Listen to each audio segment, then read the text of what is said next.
你可以透過網上申請系統報讀毅進文憑課程，網址係 www.yjd.edu.hk。以下係申請嘅步驟。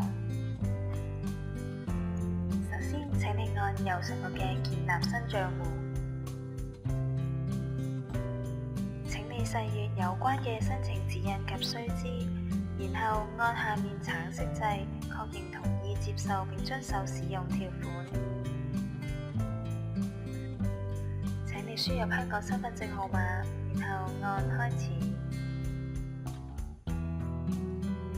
跳到下一個版面，填好登記電郵、姓名及設定密碼。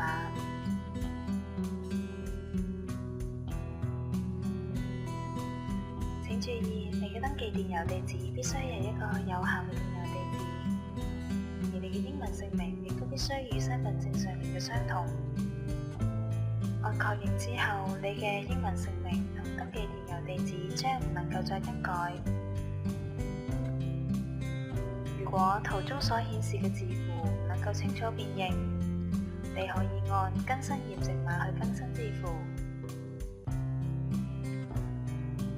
填好所有資料之後，請你再核對一次，然後按確定。